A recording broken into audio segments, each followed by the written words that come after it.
This is what justice looks like. Celebration on the steps of the nation's highest court after a long, hard fight to protect women's sports. And it ended with a victory yesterday. The justices voted 6-3 along ideological lines to uphold 2 state bans on biological males in women's sports. The decision essentially allows every state to make up its own mind on the matter. Senior Justice Clarence Thomas said this in his concurring opinion, quote, "Men and boys with gender dysphoria are not women or girls, even if they believe that they are. Sex is an immutable biological characteristic. It is binary, and man and woman, boy and girl are the terms that correspond to adults and children of each sex. To use language to obscure reality, to show indifference regarding the truth, is to lie to the public and cease to treat our fellow citizens as equals." Conservatives are cheering what Justice Thomas just said. And here's what they're saying online. Truth, fact, and common sense. Amen, sir. Another with a win for reality. And this one in all caps. Truth bomb. Former college volleyball player Brooke Slusser was forced to play and live with a male teammate who was identifying as a woman. Her coach didn't tell her that before they moved in and had a group of women along with that teammate.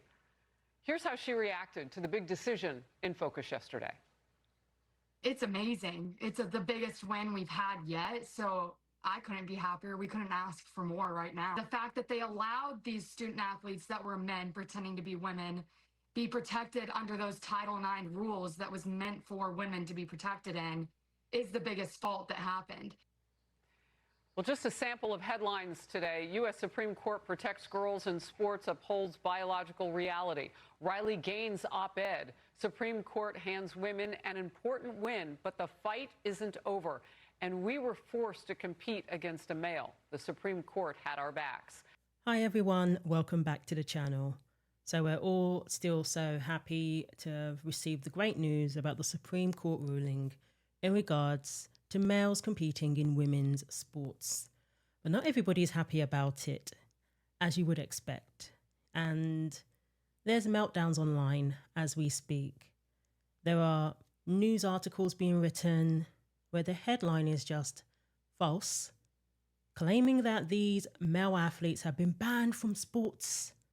Nobody wants them to play sports anymore. We just ban them. Failing to accept that this is simply about categories, and no group has the right to infringe upon the rights of other groups. Male athletes who identify as transgender or whatever, they do not have the right to infringe upon the rights of women and the rights of girls. Girls have every right to participate in sports safely and fairly.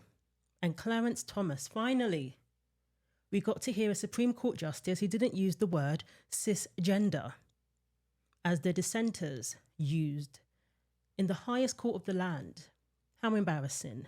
The words of Justice Thomas showed women and girls that we are heard. That finally somebody's considering how it affects us. But what was happening is everyone seemed to be prioritizing the boys. What's going to happen if the boys aren't allowed to compete against the girls? Never mind the girls and how it affects them. Oh, there's only a few athletes. What does it matter? So let's just subject women and girls to abuse. And we've seen so many examples of that. Girls coming forward, sharing what they've been through as a result of the few male athletes competing in their category. So there's still some work to do. There are still at least 21 states, I believe, that allow boys to compete against girls, men in women's sports, that allow people to compete according to their gender identity. So how wonderful of Justice Thomas to say men and boys with gender dysphoria are not women or girls, even if they believe they are. Critics are really going after anchor Craig Melvin, effectively giving a trigger warning while he was reading some quotes from the U.S. Supreme Court's decision yesterday. First of all, let's watch. Just a quick note here. The terms that we're using here during our reporting, biological male, biological female, the High Court put those terms in quotations in their decision and their dissent. But just so you know, we're using those terms from the decision itself, biological male, biological female. So some legal reaction first. Constitutional law attorney and Fox News contributor Jonathan Turley said, this is how the press becomes a parody of itself. House Republicans called it crazy, and a conservative journalist said leftists find the words biological male triggering. The court's decision, Justice Kavanaugh, he wrote like a father who has daughters. He wrote like a coach who's coached girls. And finally, our girls have a decision from the Supreme Court that says you matter, that you matter just as much as the boys, and your opportunities are just as important, not just for future opportunities and scholarships, but for your own character and for the virtues that you need to develop and can develop in sports. This is a big victory, and we're taking it to every single state. And people shouldn't be forced to comply to somebody's delusion, to comply to what they know to be false. Boys can never be girls and vice versa. And everybody should compete in the correct category. We had headlines like this: Supreme Court bans transgender athletes from sports, handing Trump culture war victory. The Supreme Court on Tuesday issued a decision to uphold state laws barring transgender girls and women from playing on school athletic teams. So this is the narrative that many media outlets are going with. They want people to believe that these male athletes are just banned from sports, that they have no other options, that they're not allowed to play sports now. This is what they want people to believe, and people are dumb enough to believe this and to go with that narrative rather than to think critically. We're not talking about trans girls. We're talking about boys. We're not talking about trans women. We're talking about men. So yes, men are banned from competing from the women's and girls categories. Just like someone who is 21 is banned from competing with middle school kids. Just like a heavyweight boxer is banned from competing with lightweight boxers. It's very simple. This is not to stop anybody from competing in sports. If you compete in the wrong category, not only is that cheating, it is infringing upon the rights of others, and no one has the right to do that. No one's desire to get as far as they want to get in sports should supersede common sense protections that ensure fairness and safety in sports. Riley Gaines said, "Reminder that no one is banned from playing sports, but rather limited to playing in the category that aligns with their sex. Dishonest hacks."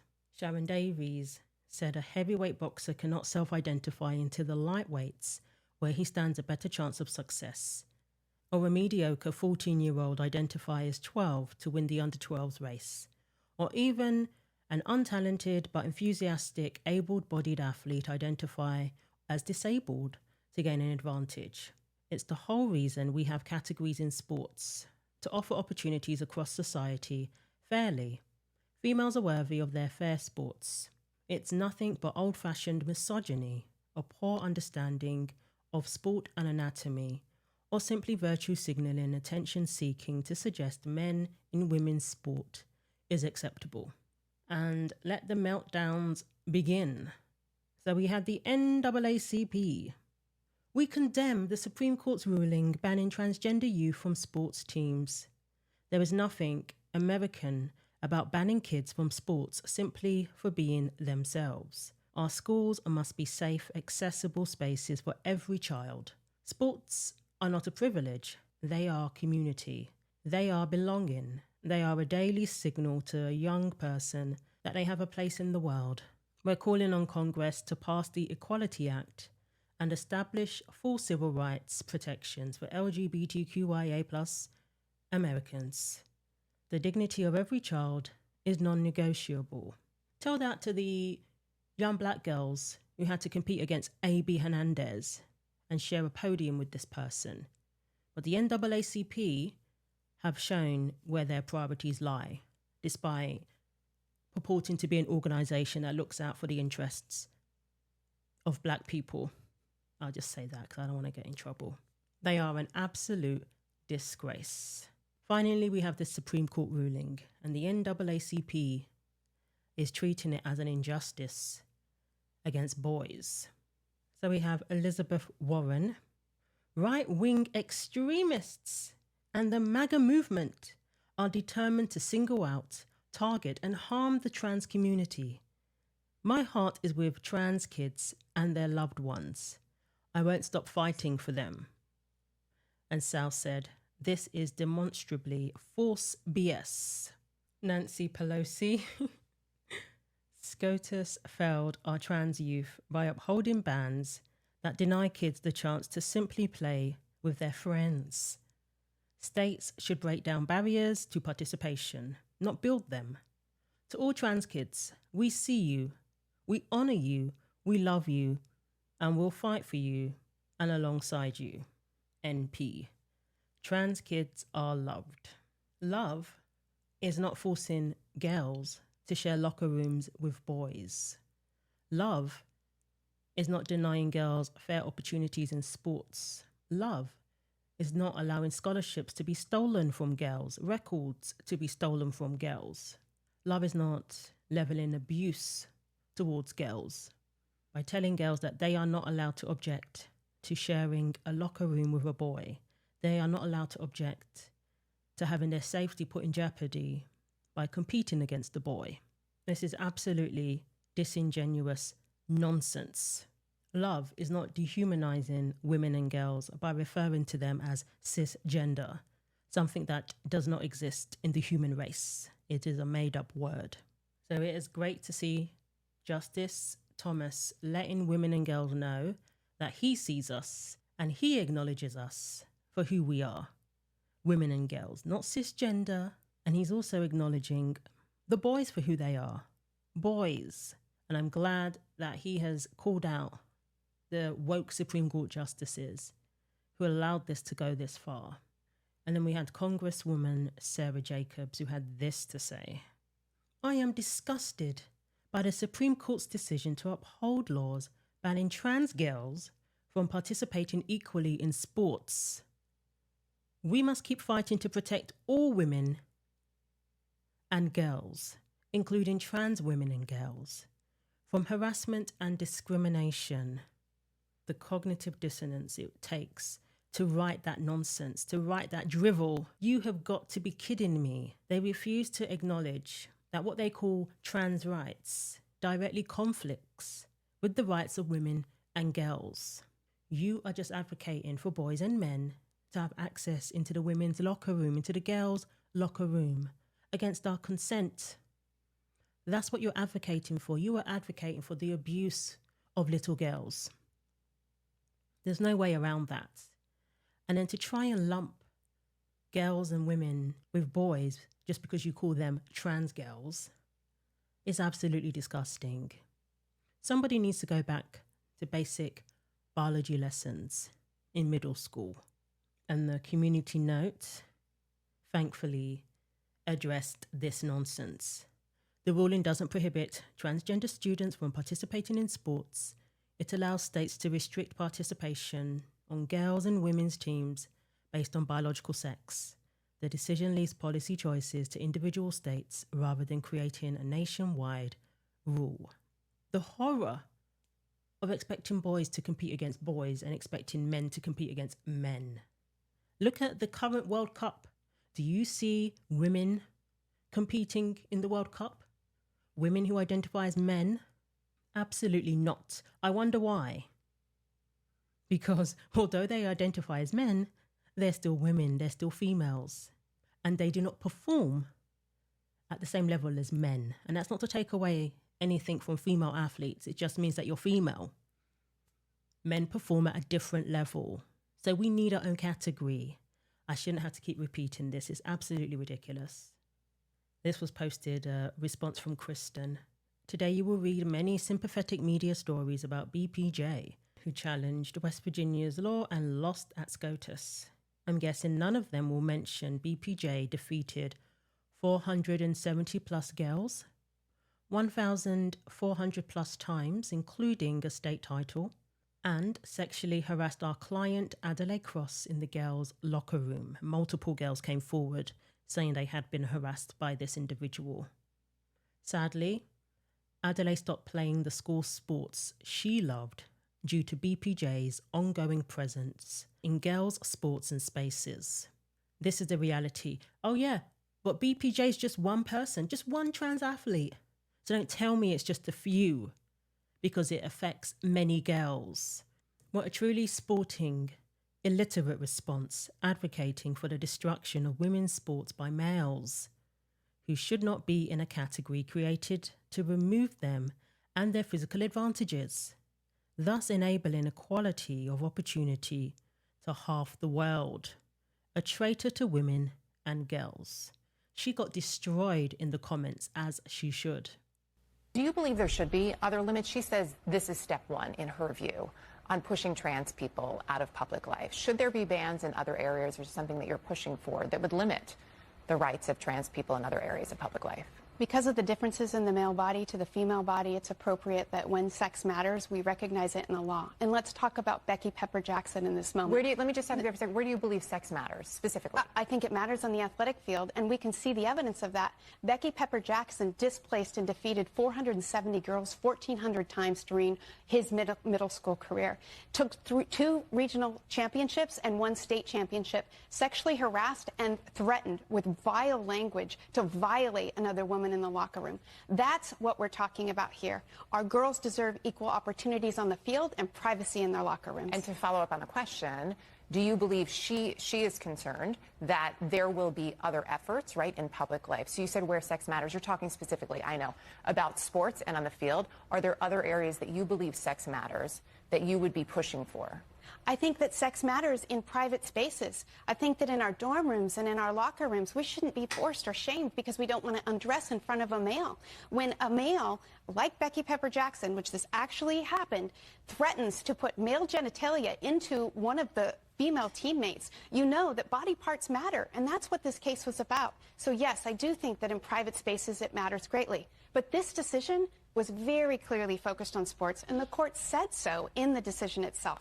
And of course, BPJ's mother has spoken out about the ruling. So from the onset, it's just full of delusion. My 16-year-old daughter, BPJ, wants what most kids want, to be herself and play the sports she loves with her friends.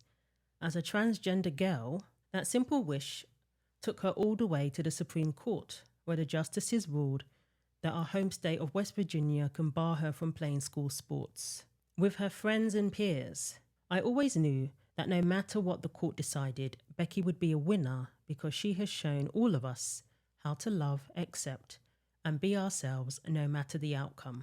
Again, that's a lie. This boy can play with the boys. And then Per Joseph said he was transitioned in the 3rd grade. He was only 8 years old when his parents cemented the belief that he is a type of girl in his head. They're now teaching him that anyone who disagrees with that belief is discriminating against him. It's cruel and will set him up for a lifetime of seeing himself as a victim every time he has to follow rules and laws based in reality. So I would like everybody to follow Justice Thomas's example and get back to reality. Stop the foolishness. Stop referring to these boys as trans girls to placate people and to downplay the severity of what has been allowed. Boys being allowed into the girls' locker room, and not even just boys who identify as trans. Because of policies that allow it, any boy can go into that locker room. Girls deserve their own locker rooms. They deserve their own sports. The quicker we can agree on that, the better. And thankfully, the Supreme Court, the highest court in the land, agrees with that. At least the majority of the justices do. And states are allowed to protect women and girls without being taken to court and being sued, thankfully. That should be the priority, because that's who we're talking about. This doesn't affect boys' sports. That should be a big hint as to why we need our own category. The very people who have to live this every day because of reckless policies, their needs should have been at the forefront of the discussion. So thankfully, The right message has been given to women and girls that we matter. Our sports matter. Young girls deserve to be protected. Schools need to protect these girls.